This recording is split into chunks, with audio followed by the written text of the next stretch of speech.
Can't change them, give them guidance. They're not interested.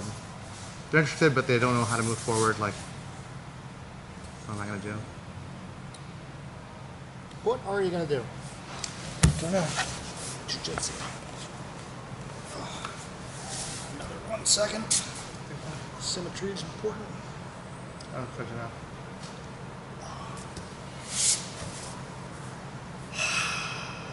Hi. Let's do some jiu-jitsu. Let's quickly review everything we covered last time. There will be some latent learning and some missing pieces, and we'll just put it all together. And then the point of showing that piece is to have a better understanding of how to prevent them from starting passing in the beginning. The very first chapter of the story we're writing together, we did transition from closed guard to open. We talked about that Kyle connection and everything else. Here, we're looking at it more through a defensive lens. If they are starting to pass, how do we redirect them and keep us on offense? That makes sense? So if you're down, I'm up. We're going to simply choose not to play the game. I'm not going to stay in the middle. Whenever I am in closed guard, I'm looking for my safe spot of the low base position. The butt of the palms are in, my elbows are in, my head is central and down. From here I can feel, I can redirect. I have good control of slowing down your attacks. If you get inside position, either hand, I'm going to win it back. Not up here, because then you go and I go. I'm going to win it down here, drive all the way up, and then re-establish. If you want to try to win the game down here in my front pocket, I'm going to win. Like, I can win this every time. Boom. If I start chasing you up here, this is where you can win. You get inside, and now you're like controlling everything else. Come all the way down, re-establish. From here we grow to one stiff arm. It doesn't matter which one. The stiff arm holds, the other one moves. Now shift to 2 stiff arms. And I shift to 2 stiff arms. We're going to climb all the way to here.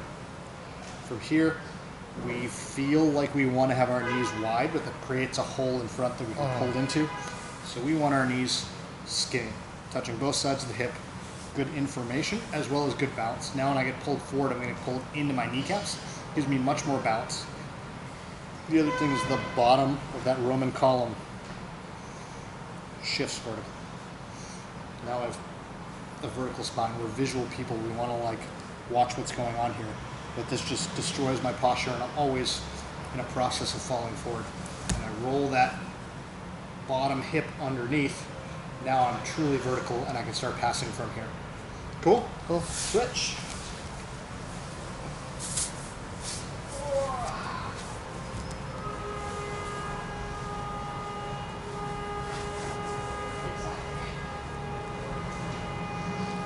Base of the palms, leading to the palms.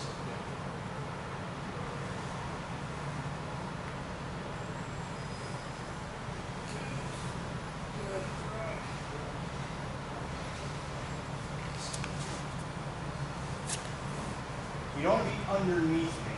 So go a little wider, and now pinch again. You want to be here, exactly. Here you can feel what I'm doing. But the reason you don't be underneath is because you still have the ability to slide that knee out for balance whenever you need it. Here, just slide it open. If you're underneath me, you don't have the same ability. Now I start tipping, now it's too late. You're sitting outside my hips, but they're pinching in from there. Exactly. That tension in the shin that you feel right now is what we're looking for all the time. You're never falling backwards, you're just getting strong and vertical. This is high base. If anything ever happens from here and you get lost in between, come all the way back down. Another example. Right here. Throw the stiff arms again. Cover the very last bit. Roll, stiff arm roll, stiff arm roll. Hip rolls. Awesome. From here, we always want to find perpendicular responses to forces. You make a fist, if I make a fist, we push against each other. This is the natural reaction. We realize that perpendicular is the strongest reaction. For me pulling you in, going vertical with your hips is the one strong perpendicular you have, because your center of balance stays over your base. So The more I pull you in, the more you just rise vertical. I relax, you drop it back down. Exactly. I pull you in, I'm pulling you in, you go vertical, I can't take you all the way down. Up here, we're shifting. We're playing, knees back in, fantastic. Just, we talked it, yeah, perfect. Pop my ankle, it was good. That's the tension you're just seeking all the time. Whenever you feel it, you're exhaling through that tailbone to get that pop. That's the game. From here, if you want, every other break is also available, specifically standing. If you're going to stand from here for a good base with your column lined up. Now you can take a sleeve grip, pull that left elbow back to your hip. Now you're stepping up left foot. Now you're pivoting. Now you're up. That's how we put it up. Exactly. Those are the rules. You don't play the game in the middle. You're either all the way in or you're all the way out.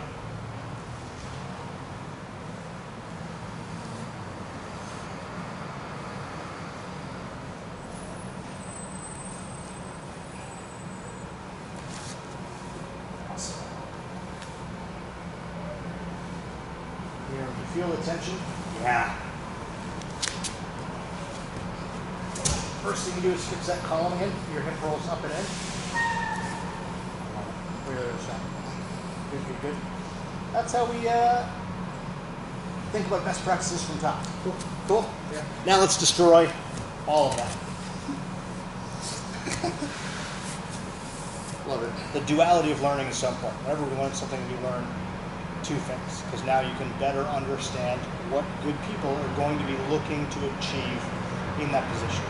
If we can start keeping those things away from them, we get to have them play our game instead of us chasing them. So the big piece of closed guard attacking, and specifically, defense is the wrong word, but redirection of when they start getting good posture, redirecting them so you can continue to attack instead of just chasing them. The biggest thing is not specific grip based, not specific leg positioning based, but specific spine angle based. We want to make sure they stay in that middle section. That means we get to attack and they never get a great shot. That's it. That's literally everything. It's so easy to understand. That's why from the top position, the system is so binary. Here in closed guard, we're going to run into the paradox of choice because there are so many avenues. But as long as we realize that we want to stay in the middle, we can explore different avenues. When you're playing top, it's very binary and simple. I'm either in high base or diving to low base and building up there. Just anytime I'm in the middle playing around is time that I'm being attacked. That makes sense? Let's look at just a couple posture breaks and then how we maintain that space of keeping them there. Cool. Let's go this way. So there's lots of different grip.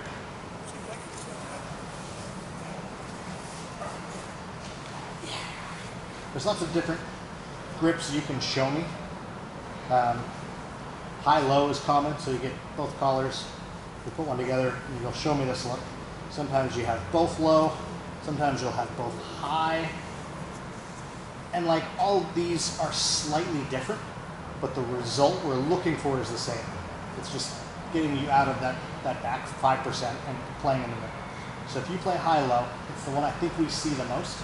So they'll give you some, so that they will take both. And then this is super common, right? There's two grips I want to cover, and I prefer one or the other, but the first one is classic, so it's important to have you see it, because it's what you're going to see all the time. I go cross grip, I come underneath, I connect to my own wrist, and now I flare. This cross grip is not breaking it. My wrist flares up, and I break it there. From here, we can do a lot of like the back take stuff we were doing last week. I have good options when I get it all the way up here. I personally like also getting my palms together underneath and breaking here. But from here, now any redirection has you playing in the middle. Right? You're not standing to break. You're not scooting away and getting pressure. And when this grip is under my control, you also can't get back to low base. So that's why, as soon as they show you a good hand position, we know we're behind because you're already up high, I want to make sure I'm coming through, leading with that wrist, popping, and pulling. Cool. Let's get some reps on that. We're going to go just this, a little bit this way. This one's nicer because it's still slidey. Start my hands. Well, yeah. It's I crazy. never got those before the mummy marks, but now Oh. I'm like playing as well. It's crazy with the advanced class at 7 p.m. tonight. We start like full speed from the feet, and like you'll be hitting a takedown, and then you'll hit one of these black mats and just like stop. It's crazy. It's not dangerous. It's just A little dangerous. specifically annoying. A little dangerous. You're used to a pattern, and then the pattern changes. Cool. Go back to the blue ones. They're fine. Exactly. I thought the blues were nice. I think the gym looks better for sure. With the black? Yeah. Yeah, I agree. Clean. Cool. This way or this way? We certainly want the fabric on this one right there. Great. Now you're connecting your one wrist, and your left wrist bubbles vertically. Flexion that way. Exactly. Shoulder in. Good connection. This is all awesome. You keep going. It's all you, all day. Cool. For me, instead of lifting me up and away, I want that right elbow to close and knock me over in this direction. Yeah. We've got the bottom hook, so we know which direction we want to go. We just always want to kind of like take that seatbelt and tip it aggressively with this elbow to break them down. I don't want to stay high here. I want to stay high here. You start breaking this down, and we come this way. And then the top hook becomes available. You don't have control over which hand, so you have to be comfortable going both ways. Cross grip first. It's going to be a little bit easier with a cross grip. Yeah, because now you're pushing up to the center, away from my shoulder.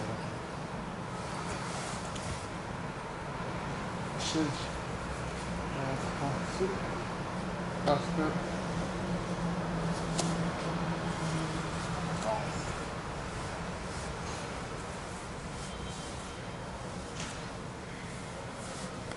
Left elbow is just dragging me down this direction. Awesome. Super nice. I've forgotten a lot of what we talked about before, unfortunately. From Tuesday? No, Way back. Cool. We're adjacent to it, which is nice. Yeah. We're just viewing it through a different lens. yeah. Last time we were talking about, I'm in closed guard, how do I go to an attacking position? Yeah. Here, you're slightly behind, I'm moving forward, we need to make the adjustment. I think you're going to get a little more power. Sorry to micromanage. If you take a wrap grip with the left, because now you're anchored in. Exactly.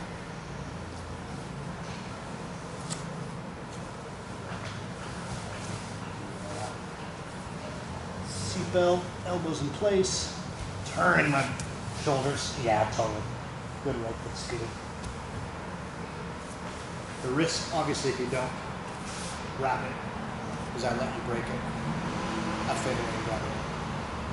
Okay. I just do this. That makes sense? So let's do it on a rep. If your left hand just grabs my wrist and you come underneath and grab yours, as you break it, that's fine. Okay. But if you grip, I have a harder time getting back in. Because It's doing in nogi. What's that? You're doing this in nogi. If it's nogi, I'm not grabbing here. Good. I'm just pausing here. Yeah. So you can do the same, exactly, same connection. Yeah. We need a little extra control because the extra control I get from the actual collar.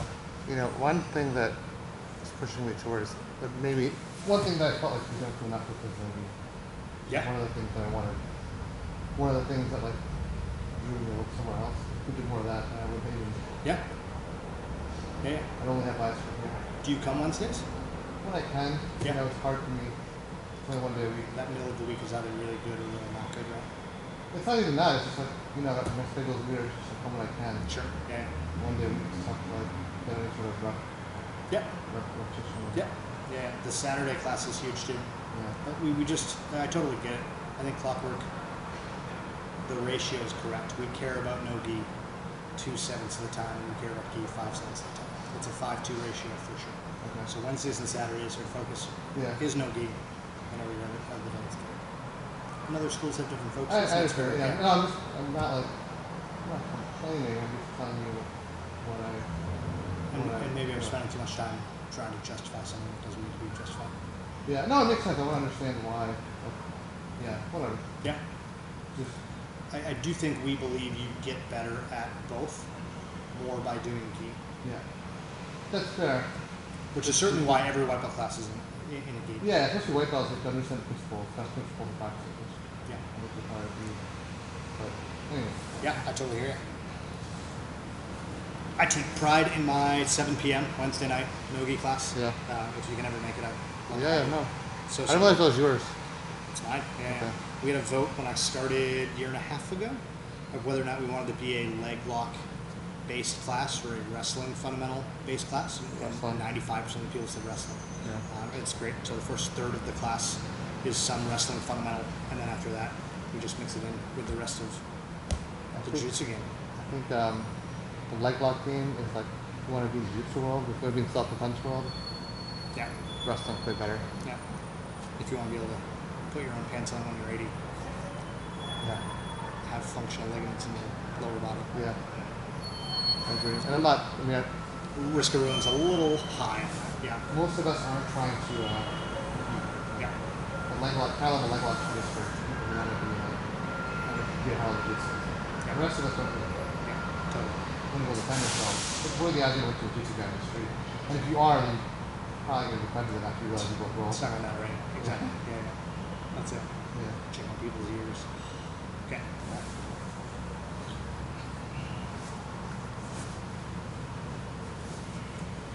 This flare, awesome. Great. No, nothing. I'm just talking my way through it. I said hamstring push, and you nailed it perfectly. This is great. The right hook is the important one, and it's the one that's deep. Your double under here, we need to make sure we find and establish the seatbelt. Because I can kind of, I like this. I want your hands to stay right here, because there's no danger to me at all. No? Yeah. I did this before, but. Yeah, so from here, you literally can't choke Oh, me. double, okay, okay. So that- it needs to be.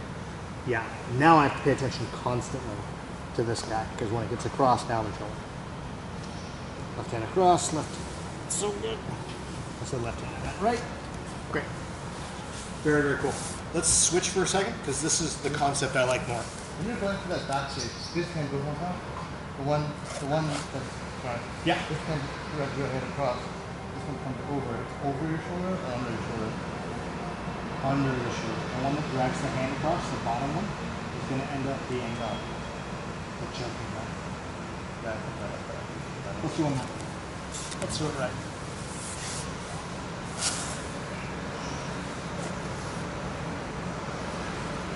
Pop. Good. So the left hand's going under for sure, because that left hand collar grip is so powerful. And now the right elbow drag is stronger this way. You have a better opening power with the seatbelt, and opening me this way is the important bit. Left feeds to right, so good. Death. Awesome. So here's the concept that I really like that I do a little bit differently. When you give me that high-low look, this hand. Is there any danger of my finger by doing this? Because everyone does this. No, it's a vestigial defense against something that isn't a focus anymore. In like the 80s, they were grabbing the collar together, and everyone was grabbing their own collar and pulling it apart. So now people put that finger in the middle, because now index and thumb hold one, and index and the other three fingers hold the other. You're splitting your army a little bit better than here, where the whole thing is pulled apart. But no one does this anymore. So No problem.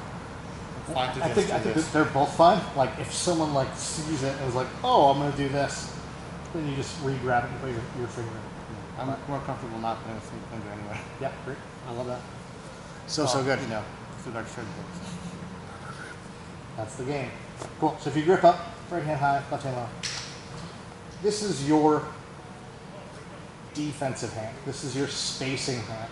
This is your you stay over there as I do the actual work hand, which means this is the offensive hand. Yeah. And people will get their stronger hand, or the one that they have more reps on, back here. Like in this spot you're very comfy, opening with your right hand because you've done it a lot. You have a better feel this way. And like, of course that makes sense because you're gonna lean one way to the other. But if I'm gonna take one of them off the table, I prefer to take the offensive one off the table. If my goal in this moment is to prevent you from moving farther down the path of passing, as you go high-low, go ahead and come in here, high-low, boom, boom. Me removing this one's good, but I'm not. Still do this. Exactly, there's still danger. So I always want to take the lower of the two. Okay? I want to be able to get underneath this one and get a 2-on-1 grip here. Knees to me, and then I break that grip. Now, in like the New England Patriots model, if you're going to do this thing that you want to do, I'm going to make you do it left-handed. Cool. The Patriots thing is left-handed, but here you're actually no, it's good. So like their game planning is they figure out what the other team is best at, what they want to do, and then they either take that one thing away or make them do it in a weird way that they're not used to. And it's just, from here it makes total sense.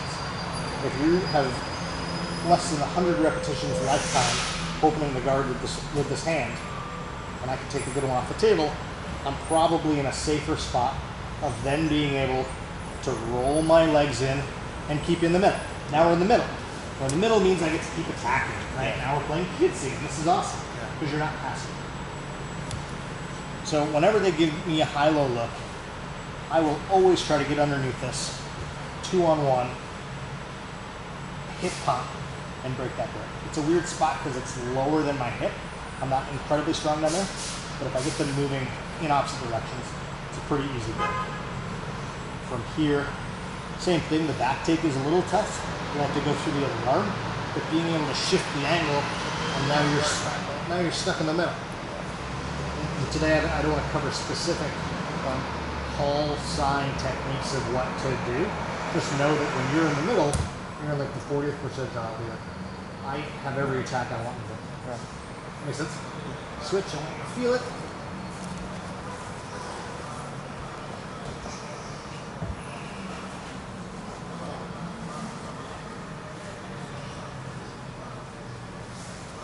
This is the more common one. Yeah. Exactly. This is just a tough decision for me. You've taken away the thing I need. It's awesome. I do that all the time. I think it's the intelligent way forward. Let's do it smart. It's very much a thing to. It is. Just all those micro changes.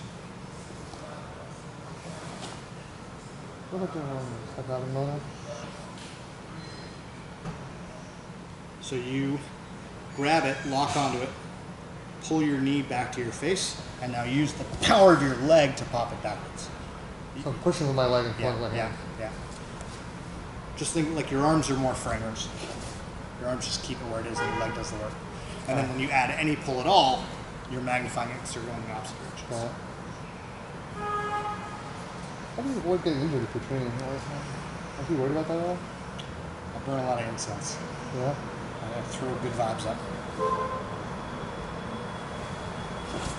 Yeah. It's not the strongest grip in the world for me. Okay. Like the way I grip it, the fingers are opening towards you. Yeah. It should be a pretty easy pop. It's not like if I wanted this not to break, I'd take this grip and face the fingers the other way, but I don't know if this is legal or weird or what, but no one grabs that. We always just grab here. Oh, I know why. Because I want to be able to put pressure in this direction. Yeah. Here I can't put pressure in that direction as well. But the trade-off is that it's easier for you to break in that direction. So anytime I'm here, knees in, knees out, that's all you. That's awesome.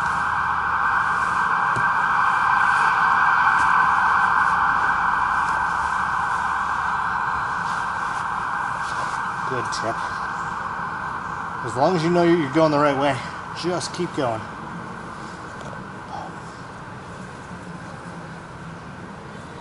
Yes, awesome. Wrong attacking hand. Here your right hand is the choking hand. Yeah, so left hand goes palm, sorry, hand shoves that down. Now your right hand's just doing all the work. Now you race across. Perfect.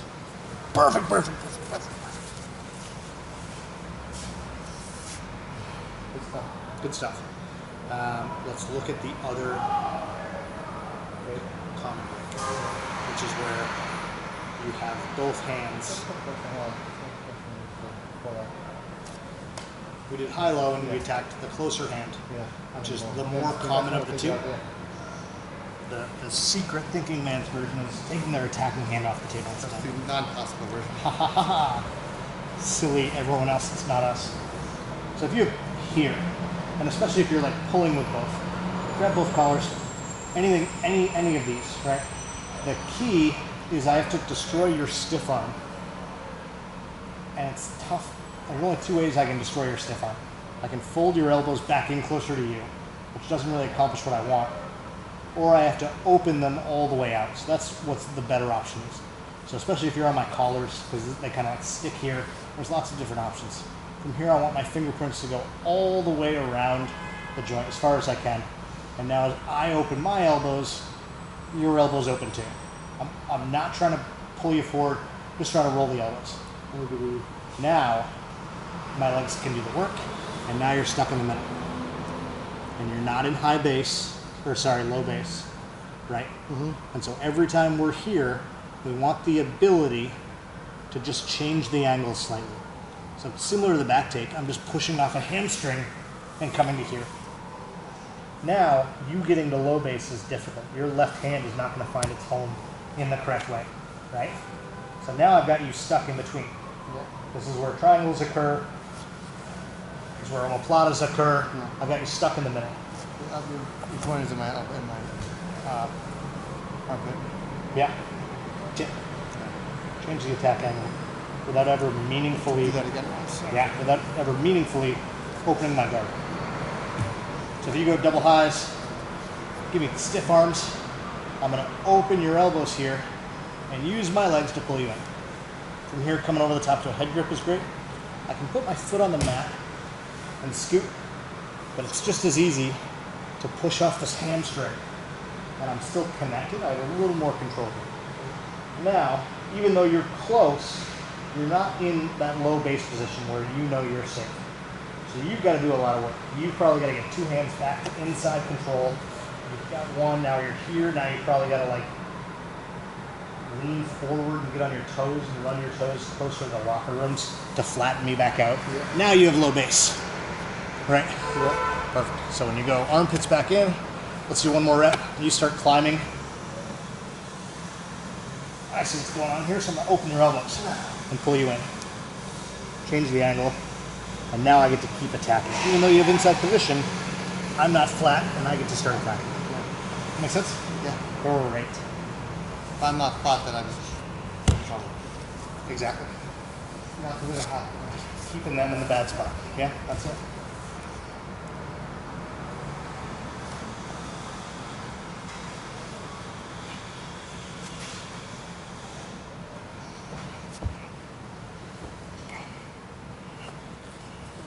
Like people will do this a lot. Yeah. All your arms want to do is open the elbows out. This is all legs. Exactly. Take a head grip. Now we're going to push off. Other direction. Get your hips going underneath the hand control. Yeah. So now your right elbow's in a better spot because it's on top. And now for me to pass this stinks. Yeah. I'm certainly playing defense. I have one inside position, but it's tough for me to get the other one. Sometimes I have to like lean forward, run my feet to get you squat back flat. Start to go here. So now I'm back in low base, and I just took 4 chest moves in a row without any response from you. Yeah. Once you get there, I'm stuck in the middle, and you just keep climbing and attacking. Okay. Open the elbows, and then you let the legs take over. Yeah, just tired. Shoulder joints are tired. Boom, same thing if I'm here. Open, now knees.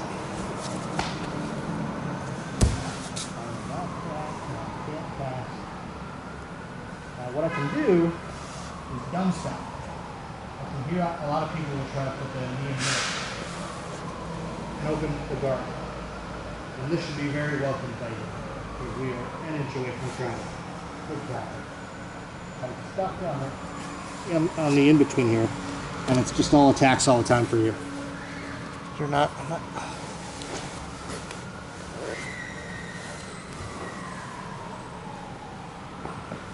Awesome. Good stuff. One of like 18 passes we could have taken right there, because you know I can't open your guard. Breaking them down, keeping them in the middle, and then just turning the blender on and keep attacking. That's the point. Again. What's up, dude? Yeah.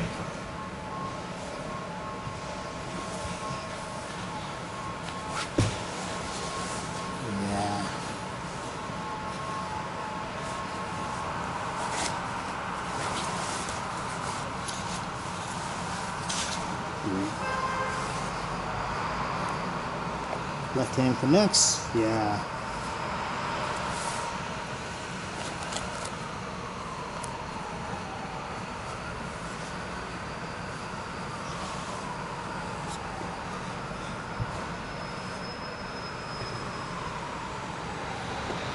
Nice.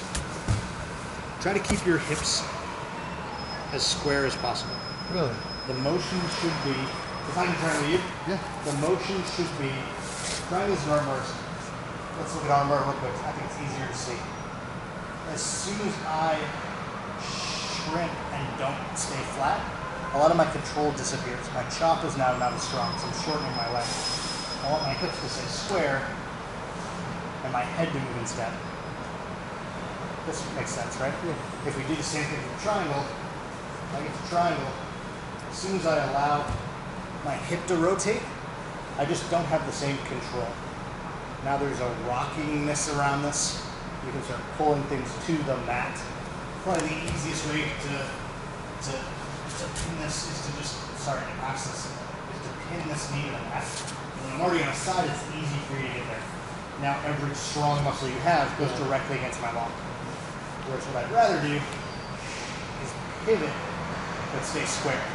Now it's really tough for you to get the knee to the mat or change the direction.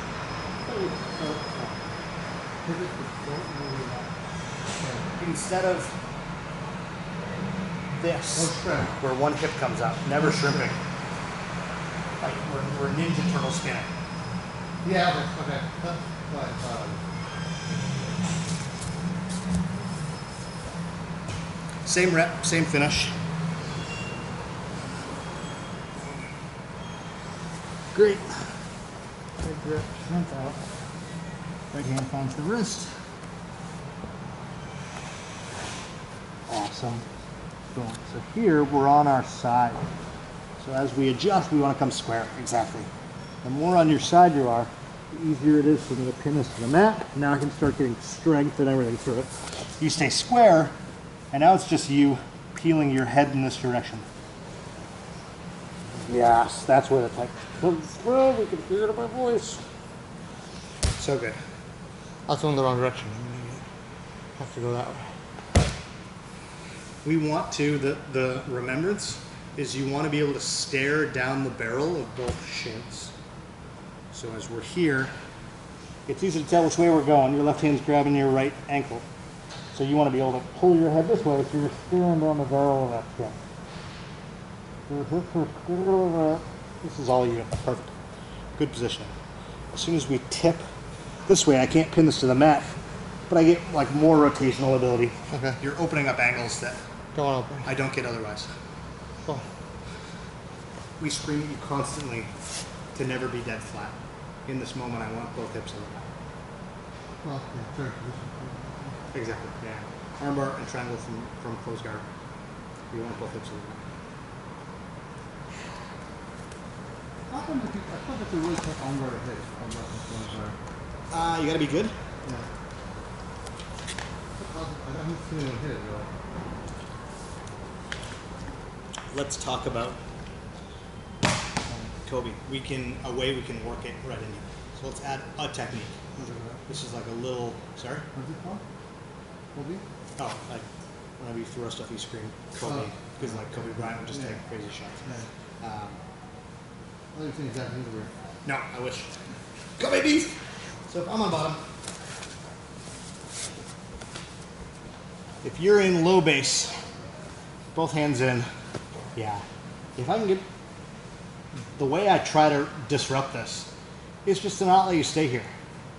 So I'm going to use my legs and my arms at the same time to just try to back you up a little bit.